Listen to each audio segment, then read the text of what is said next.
Hello dear student, welcome to Chemistry Planet. Today we are going to discuss about the chemical formulas, and in this video we are going to learn about the how to write the chemical formulas. Dear student, इससे पहले आपने देखा होगा कि जो आपका element है उसे हम सिंबॉलिक फॉर्म में किस तरह से रिप्रेजेंट करते हैं। जो आपके पास सिंबल्स होते हैं उनसे हम एलिमेंट को आइडेंटिफाई कर सकते हैं, और एक शॉर्ट फॉर्म में जब आप किसी भी एलिमेंट को रिप्रेजेंट करते हैं तो उसी को हम क्या बोलते हैं, सिंबल्स बोलते हैं। ठीक है, अब हम आज यहाँ पर जो डिस्कस करने जा रहे हैं वो केमिकल फॉर्मुलाज के ऊपर हम यहाँ पे डिस्कस करने जा रहे हैं। और केमिकल फॉर्मुलाज मतलब आपका शॉर्ट फॉर्म होता है, किसी भी कंपाउंड को हम शॉर्ट फॉर्म में लिखते हैं, सिंबॉलिक फॉर्म में लिखते हैं, तो वही आपका क्या होता है, केमिकल फॉर्मुलाज होता है। ठीक है, तो हम बात करेंगे केमिकल फॉर्मुलाज की यहाँ पर। तो देखिए, केमिकल फॉर्मुलाज की अगर हम बात करें तो सबसे पहले हम, ठीक है, तो केमिकल फॉर्मुलाज की अगर हम बात करें तो सबसे पहले ये जानना जरूरी है कि जो आपका केमिकल फॉर्मुलाज, और यहाँ पर हम बात करेंगे ऐसे फॉर्मुलाज की जिसमें क्या हो, पॉजिटिव हो और नेगेटिव हो। यानी कि जब भी हम फॉर्मुलाज की बात करेंगे तो एक वहां पर एक स्पीसीज ऐसी होगी जिसके ऊपर पॉजिटिव होगा और दूसरी यहाँ पर ऐसी स्पीसीज होगी जिसके ऊपर नेगेटिव होगा। तो दैट मीन्स आपके पास एक पॉजिटिव वाला स्पीसीज होगा और एक नेगेटिव वाला स्पीसीज होगा।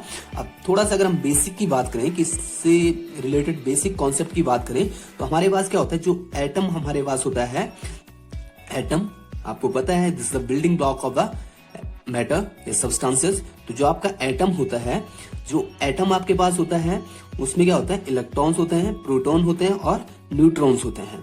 अब अगर हम बात करें, दो जो पार्टिकल हैं, जो चार्ज पार्टिकल हैं, इलेक्ट्रॉन और प्रोटॉन होते हैं। इलेक्ट्रॉन पे नेगेटिव चार्ज होता है और प्रोटॉन पे पॉजिटिव चार्ज होता है। व्हाइल एज आपका जो न्यूट्रॉन होता है इसके ऊपर कोई भी चार्ज नहीं होता है, नो चार्ज। तो इनके ऊपर तो कोई चार्ज नहीं है, न्यूट्रॉन जो भी आपके पास होता है नो चार्ज। तो दैट मीन्स जो आपके पास एटम के अंदर नेगेटिव चार्ज स्पीसीज है या पार्टिकल्स है, सब एटॉमिक पार्टिकल है, वही डिसाइड करता है कि जो आपका स्पीसीज होगा उसके ऊपर पॉजिटिव आएगा या नेगेटिव चार्ज जनरेट होगा।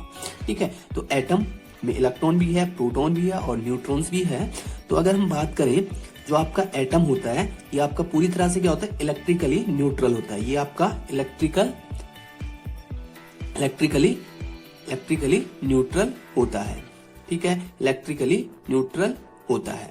तो इलेक्ट्रिकली न्यूट्रल का मतलब इस पे जितना पॉजिटिव है उतना ही क्या होगा, नेगेटिव भी होगा। दैट मीन्स आप बोल सकते हो number of proton equal to number of electrons.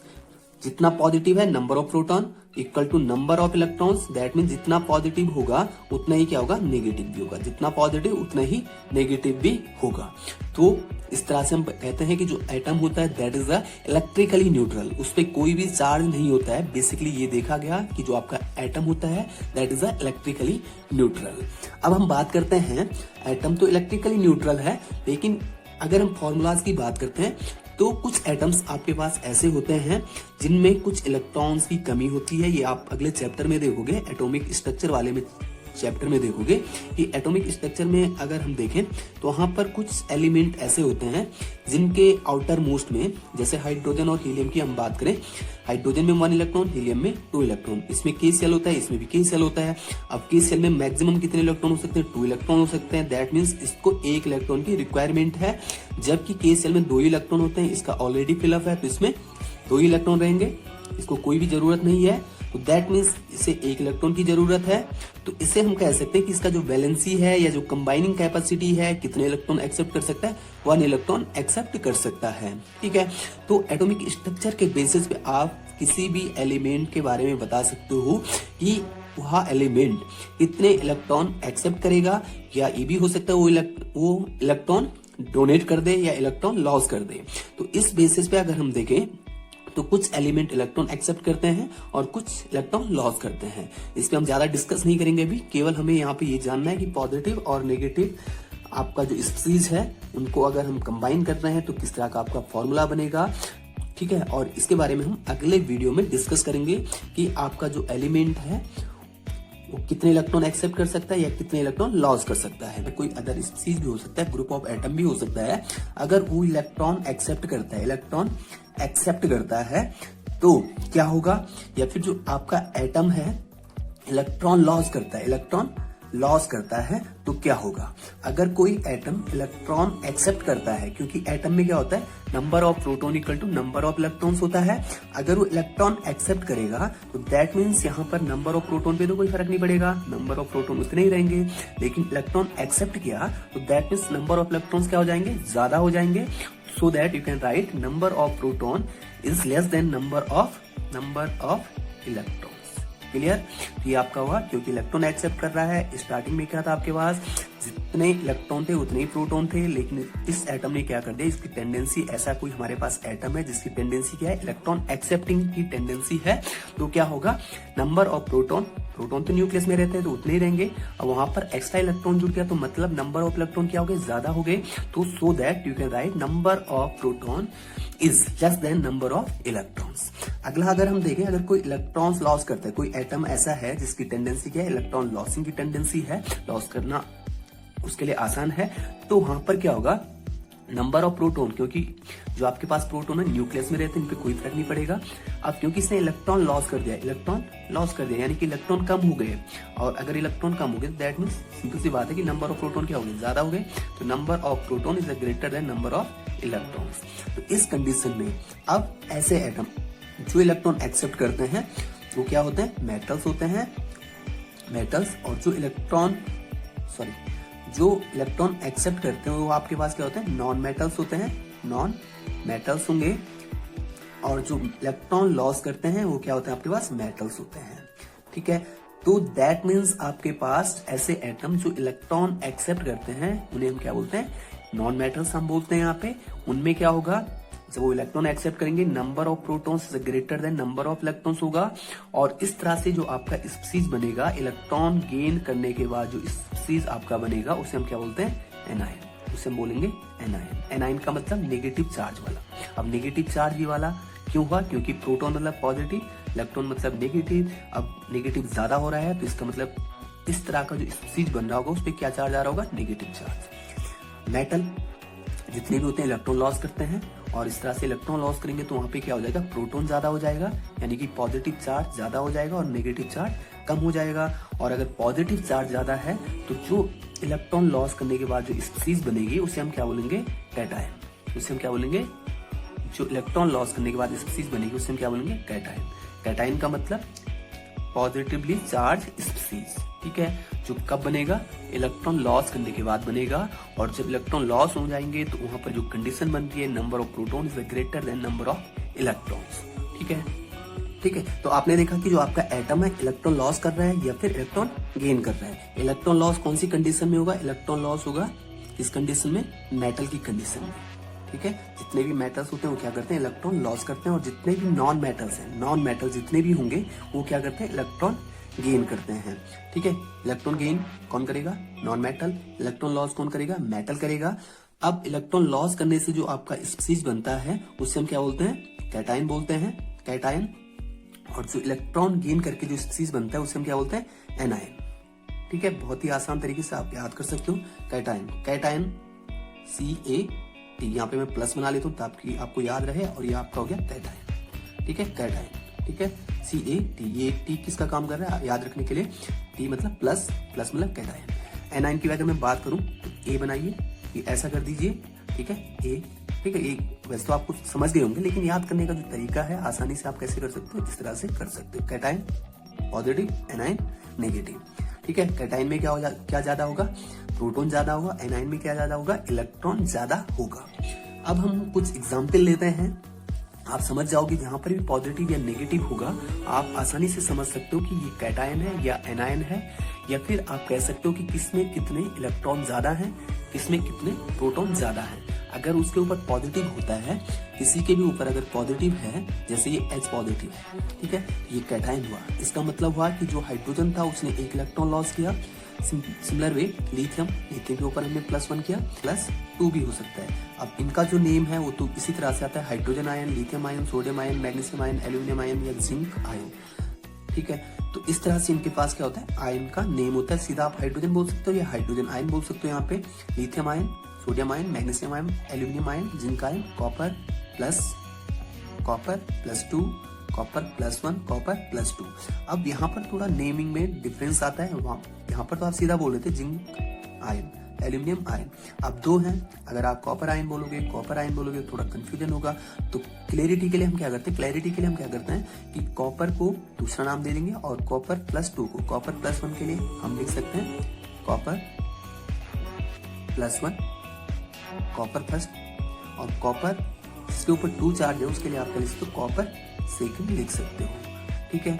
या फिर हम जिसमें कम चार्ज है उसके नाम में क्या जोड़ सकते हो आप, क्यूपरस, OUS, क्यूपरस। और जिसके ऊपर +2 चार्ज है उसी का हायर चार्ज है, उसके लास्ट में जोड़ दोगे आप क्यूप्रिक, ये आपका क्यूप्रिक, ठीक है।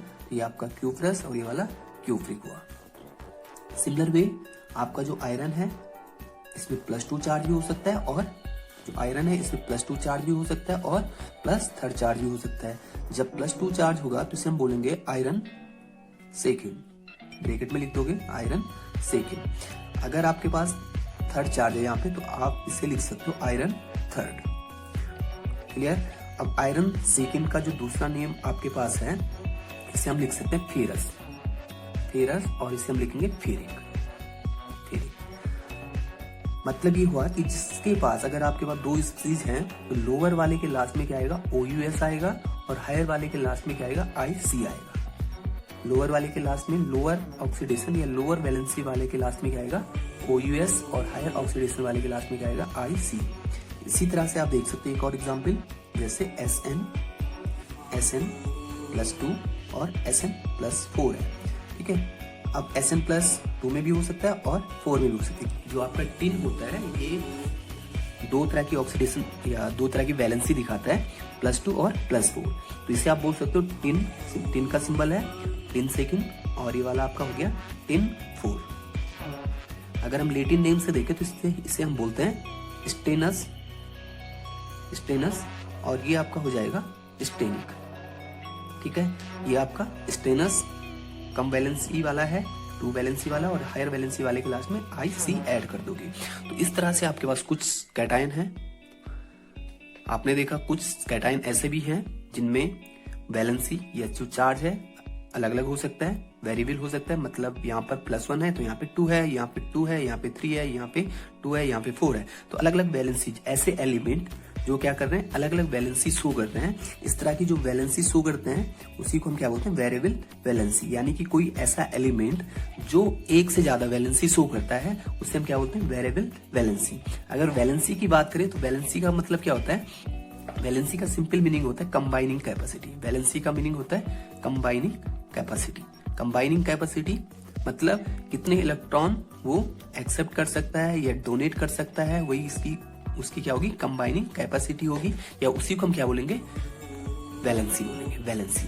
तो अब वैलेंसी अगर आपको ये वाले याद हो गए तो वैलेंसी का मतलब सीधा यहाँ पे कितना होगा, जितना पॉजिटिव चार्ज है वही आपका क्या होगा, वैलेंसी होगा। 1 हाइड्रोजन के ऊपर 1, लिथियम के ऊपर 1 मतलब वैलेंसी 1, सोडियम के ऊपर 1 मतलब इसकी वैलेंसी 1, मैग्नीशियम की 2 होगी, एल्यूमिनियम की 3 होगी, जिंक की 2 होगी। कॉपर फर्स्ट अगर हम बोलेंगे तो इसकी वैलेंसी कितनी होगी, फर्स्ट होगी। या क्यूपरस अगर हम बोलते हैं तो इसकी वैलेंसी कितनी होगी, 1 होगी, ठीक है। अब अगर आपके पास कॉपर +2 है उसका नाम है कॉपर सेकंड मतलब वैलेंसी 2, या फिर आप क्यूप्रिक बोलते हो तो मतलब इसका हुआ कि जो वैलेंसी होगा वो कितना होगा, 2। सिमिलर वे अगर हम फेरिक की बात करें तो फेरिक मतलब आयरन होगा, और IC जुड़ा हुआ है तो हायर वैलेंसी वाला, क्योंकि आयरन 2 फॉर्म में होता है, +2 में और +3 में। कॉपर फर्स्ट और सेकंड में होता है। ये आप हायर क्लासेस में देखोगे कि ये किस तरह से फॉर्म होता है। एक और कैटायन हम देख लेते हैं यहाँ पे पहले, जो आपका NH4 होता है। NH4 पॉजिटिव मतलब अमोनियम आयन, इसे हम क्या बोलते हैं, ammonium ion, clear. Ammonium ion की खासियत क्या है कि जो आपका नाइट्रोजन है वो आपका नॉन मेटल है, हाइड्रोजन भी नॉन मेटल है, और इन दोनों के कॉम्बिनेशन से क्या बन रहा है, एक कैटायन बन रहा है जिसे हम क्या बोलते हैं, अमोनियम आयन। एक अलग तरह सा आपका कैटायन है जिसमें क्या है, नाइट्रोजन नॉन मेटल, हाइड्रोजन भी नॉन मेटल, बट इसके ऊपर क्या आ जाता है, पॉजिटिव चार्ज आ जाता है। ये आप हायर क्लास में सीखोगे। तो डियर स्टूडेंट आगे देखते हैं हम। यहाँ पर जो आपके पास एनायन होते हैं ये नेगेटिवली चार्ज चीज होती है। आपके पास एटम होगा या ग्रुप ऑफ एटम होगा जिनके ऊपर क्या होता है, नेगेटिव चार्ज होगा। और क्यों इस तरह का नेगेटिव चार्ज आता है, क्योंकि number of electron more than number of proton. जहां पर आपके पास क्या हो जाता है, प्रोटॉन कम हो जाते हैं और इलेक्ट्रॉन ज्यादा हो जाते हैं, तो जो आपका स्पीसीज बनेगा उसके ऊपर क्या आएगा, नेगेटिव चार्ज आएगा। अब हमने यहाँ पर कुछ कॉमन एनाइन लिखे हुए हैं, तो देखिए आप वन बाय वन। सबसे पहले हम बात करते हैं हाइड्रोजन। हाइड्रोजन एक इलेक्ट्रॉन एक्सेप्ट भी कर सकता है और डोनेट भी कर सकता है, और जब ये एक इलेक्ट्रॉन एक्सेप्ट करेगा तो इस पे क्या आएगा, नेगेटिव चार्ज आता है और ये हाइड्राइड कहलाता है। इसी तरह से जो आपके पास सिंगल एलिमेंट है और उसके ऊपर कुछ नेगेटिव चार्ज जनरेट होता है तो उसके लास्ट के नेम में क्या आएगा, ITE आएगा। अगर कोई आपके पास ऐसा एलिमेंट है, सिंगल एलिमेंट है, उसके ऊपर नेगेटिव, 1 नेगेटिव या 2 नेगेटिव है, तो उसके नेम के लास्ट में क्या आएगा, IDE आएगा। कोई आपका सिंगल एलिमेंट है, अगर उसके ऊपर नेगेटिव चार्ज आता है, -1, -2 या -3 आता है, तो उसके नाम में क्या जुड़ेगा, IDE जुड़ेगा। जैसे आपके पास है हाइड्राइड, क्लोरीन का फ्लोराइड, क्लोरीन का क्लोराइड, ब्रोमीन का ब्रोमाइड, आयोडीन का आयोडाइड, नाइट्रोजन का नाइट्राइड, सिंगल एलिमेंट है उसके ऊपर नेगेटिव है, 3 नेगेटिव है, नाइट्राइड। ऑक्सीजन, ऑक्सीजन का ऑक्साइड, फॉस्फोरस का फॉस्फाइड, सल्फर का सल्फाइड। ठीक है, तो इस तरह से आपके पास नेगेटिवली चार्ज स्पीसीज होते हैं। अब ग्रुप ऑफ आयंस, कुछ हमारे पास यहाँ पे ग्रुप ऑफ एटम्स जो एनाइन का फॉर्मेशन कर रहे हैं। जैसे आपके पास NO2 नेगेटिव है, नाइट्राइट हुआ, ये NO3 नेगेटिव, नाइट्रेट हुआ। तो तीनों में अगर हम देख रहे हैं तो नाम में कुछ कॉमन सा चीज हमें दिख रहा है, NIT, ठीक है, NITR, लेकिन लास्ट में क्या डिफरेंस आ रहा है, ID, ITE, ATE। तो ये तो आपका सिंगल एलिमेंट है, इसके ऊपर 3 है, तो ये तो सबके लिए एक जैसा रूल बन रहा है कि ID आएगा। अगर हमारे पास ऐसे 2 एलिमेंट जो जुड़े हुए हैं, जैसे नाइट्रोजन ऑक्सीजन, इसके पास 2 ऑक्सीजन है, इसके पास 3 ऑक्सीजन है, तो 1 ऑक्सीजन का डिफरेंस है। तो जिसमें ऑक्सीजन कम होंगे उसके लास्ट में क्या जुड़ेगा, AITE, उसके लास्ट में क्या जुड़ेगा, जिसके पास कम ऑक्सीजन है उसके लास्ट में क्या जुड़ेगा, ITE, और जिसमें ज्यादा ऑक्सीजन है उसके लास्ट में क्या जुड़ेगा, ATE। सिमिलर भी आप यहाँ पे भी देख सकते हो, SO3 नेगेटिव, -2, SO4 2 नेगेटिव। अब जिसमें कम ऑक्सीजन है उसके लास्ट में क्या जुड़ेगा, ITE जुड़ेगा, और जिसमें ज्यादा ऑक्सीजन है उसके लास्ट में क्या जुड़ेगा, ATE। ये सल्फाइड हुआ और ये सल्फेट हुआ। सिमिलर भी आप इसमें भी देख सकते हो, phosphorus with oxygen, phosphorus 3 oxygen, phosphorus 4 oxygen, दोनों के पास 2 नेगेटिव। जिसके पास ऑक्सीजन कम है उसे हम क्या लिखेंगे, फॉस्फाइड, ITE जोड़ दोगे लास्ट में, और जिसमें ज्यादा ऑक्सीजन है उसके लास्ट में क्या लिखोगे, ATE। क्लियर। अगला जो आपके पास एक और सिंबल हमें दिख रहा है, OH नेगेटिव, इसे हम बोलते हैं हाइड्रोक्साइड, जिसमें ऑक्सीजन और हाइड्रोजन कंबाइन होकर और इनके ऊपर किया जाता है नेगेटिव चार्ज, तो ये आपका हुआ हाइड्रोक्साइड, और ये आपका सल्फाइड। तो ये आपको याद करने हैं, आप नोट कर सकते हैं। अब हम कुछ फॉर्मूला बनाना सीखते हैं कि आप किस तरह से फॉर्मूला बना सकते हो। अगर आपको कोई कंपाउंड का नाम दिया हुआ है तो आप किस तरह से फॉर्मूला बना सकते हो। तो सबसे पहले अगर हम देखें तो हमारे पास है आयरन सल्फाइड। तो इसके लिए आपको क्या करना होता है, सबसे पहले सिंबल लिखना होता है आयरन, मतलब Fe, आयरन, ये आपका Fe।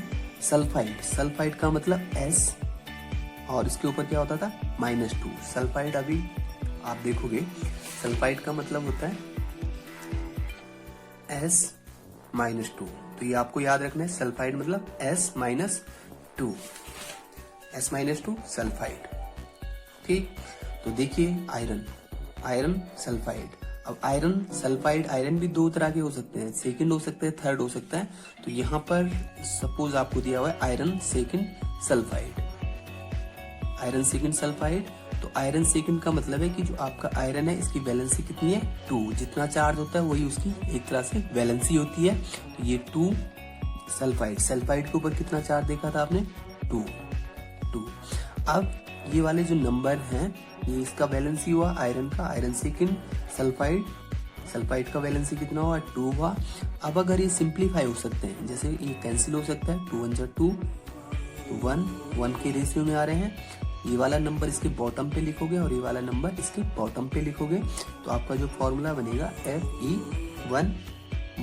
लेकिन ये 1 अगर आप नहीं भी लिखते हो तब भी आपका फॉर्मूला सही होगा।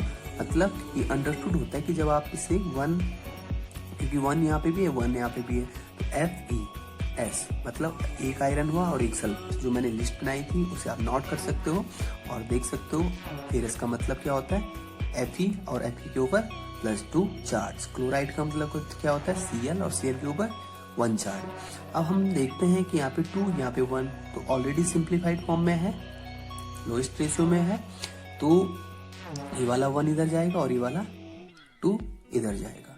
तो अगर हम कंबाइन करें तो FeCl, ये 2 इसके बॉटम पे लिखोगे तो FeCl2। किस चीज का फॉर्मूला हुआ, फेरस क्लोराइड, या इससे हम कह सकते हैं आयरन, क्योंकि आयरन कौन सी फॉर्म में है, +2 वाली फॉर्म में है, +2 वाली फॉर्म में है, तो इसे हम बोल सकते हैं आयरन सेकंड क्लोराइड भी हम इसे लिख सकते हैं। आयरन सेकंड क्लोराइड भी आप इसे लिख सकते हो। नेक्स्ट हमें दिया हुआ है ferrous sulphide. Ferrous sulphide, ferrous का मतलब वही +2 वाला, तो 2 लिखा। सल्फाइड, सल्फाइड का मतलब होता है SO3 और इसके ऊपर 2 नेगेटिव। ठीक है, अगर SO4 होता है तो उसे हम बोलते हैं सल्फेट, और अगर आपके पास क्या होता है SO3 होता है तो उसे हम क्या बोलते हैं, सल्फाइड।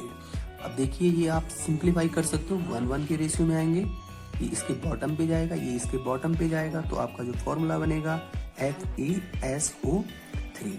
1 लिखने की हमें जरूरत नहीं होती है। नेक्स्ट वन हमारे पास है फेरिक क्लोराइड। फेरिक का मतलब क्या होता है, फेरिक का मतलब होता है कि जो आपका आयरन है उसके पास कितना चार्ज है, 3 चार्ज, 3 पॉजिटिव। ठीक, क्लोराइड, क्लोराइड का मतलब Cl और इसके ऊपर कितना होता है, 1 नेगेटिव। अब ये सिंपलेस्ट फॉर्म में है, एक्सचेंज कर लोगे